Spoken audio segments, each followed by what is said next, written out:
ఓం సదాశివసమారంభాం వ్యాసశంకరమధ్యమాం అస్మదాచార్యపర్యంతాం వందే గురుపరంపరాం. జ్యోతిషాస్త్రాన్ని భావితరాల వారికి ప్రసాదించిన ఋషుల యొక్క పాదపద్మాలకి నమస్కారం చేసుకుంటూ, అలాగే నాకు ఈ జ్యోతిష విద్యను నేర్పిన గురువర్యులు జ్యోతిష బ్రహ్మ కీర్తిశేషులు శ్రీ ఈరంకి సూర్యనారాయణమూర్తి గారు, సూర్యశ్రీ దైవజ్ఞ గారి యొక్క పాదపద్మాలకి నమస్కారం చేసుకుంటూ, ఓం శ్రీ మహాగణాధిపతి నమః, శ్రీ గురుభ్యో నమః, హరి ఓం. వీక్షకులందరికీ నమస్కారం.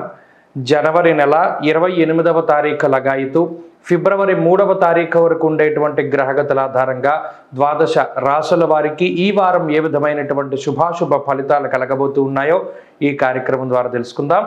అందులో భాగంగా ఈ వారం ఉండేటువంటి గ్రహగతులను గమనిద్దాం. ఈ వారంలో గురుగ్రహం మేషరాశి యందు సంచారం చేస్తూ ఉండగా, కేతువు కన్యా రాశి యందు, అలాగే ధనురాశి యందు కుజగ్రహము, శుక్రగ్రహము, బుధగ్రహము సంచరిస్తూ ఉండగా, మకర రాశి యందు రవిగ్రహము, కుంభమందు శనేశ్వరుడు, మీనమందు రాహుగ్రహం సంచారం చేస్తూ ఉన్నారు.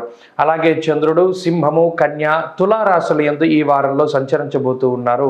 ఇటువంటి పరిస్థితుల్లో ద్వాదశ రాశుల వారికి ఏ విధమైనటువంటి శుభాశుభ ఫలితాలు కలగబోతున్నా తెలుసుకుందాం. కుంభరాశి వారికి ఈ వారం సానుకూలమైనటువంటి గ్రహస్థితులు గోచరిస్తూ ఉన్నాయి.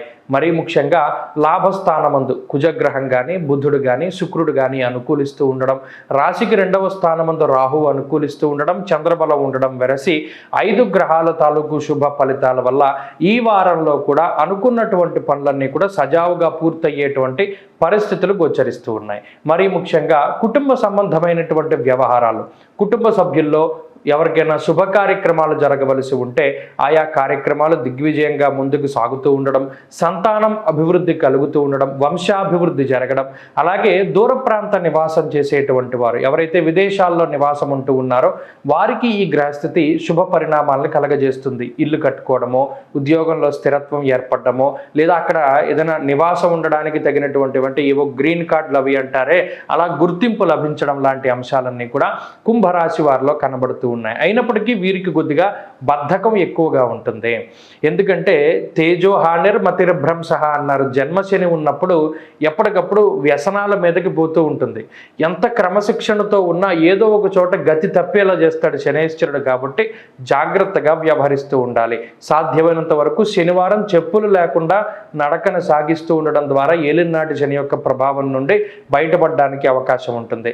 ప్రత్యేకించి ఈ వారంలో అటు ఆర్థిక పరిస్థితులు బాగున్నాయి, శుభ కార్యక్రమాలు జరగడానికి, అలాగే వ్యాపారాభివృద్ధి జరగడానికి, కొత్తగా వ్యాపారాలు ప్రారంభించడానికి, లేదా కొత్త ఉద్యోగాన్ని వెతుక్కోవడానికి, కొత్త ఉద్యోగంలో చేరడానికి ఇటువంటి పనులన్నీ కూడా కుంభరాశి వారికి అనుకూలంగా ఉన్నాయి. కుటుంబ సభ్యుల యొక్క ఆరోగ్య పరిస్థితులు మెరుగ్గా ఉంటాయి.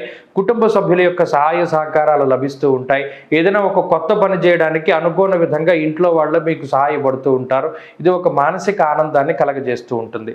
చిరకాలంగా మీకు ఉన్నటువంటి కోరికలన్నీ కూడా నెరవేరుతూ ఉంటాయి. ఒక ఇల్లు కొనుక్కోవాలనో, ఒక కారు కొనుక్కోవాలనో, వాచి కొనుక్కోవాలనో, కెమెరానో, మొబైల్లో ఏదో ఇలా వస్తువులు, వస్త్రాలు, గృహాలు, స్థలాలు, అలంకరణలు ఇలా ఏదైనా సరే వాటిని కొనుగోలు చేయడానికి అవకాశం ఉంటుంది. అయితే బంధువుల రీత్యా కొంత ధనాన్ని ఖర్చు పెడతారు. స్థానచలనానికి అవకాశం ఉన్నది. ప్రయాణాలు అధికంగా చేయడానికి అవకాశం ఉంటుంది. విద్యార్థులకి ఈ వారంలో పరిస్థితులు సానుకూలంగా ఉన్నాయి. విద్యాభివృద్ధికి అవకాశం ఉంటుంది.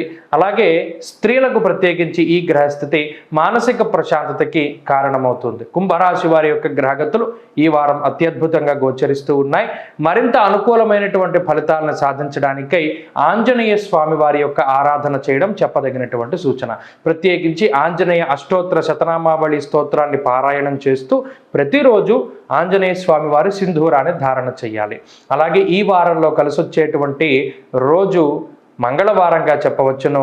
అదృష్ట సంఖ్య 9, అదృష్ట వర్ణము ఎరుపు. తదుపరి మీనరాశి.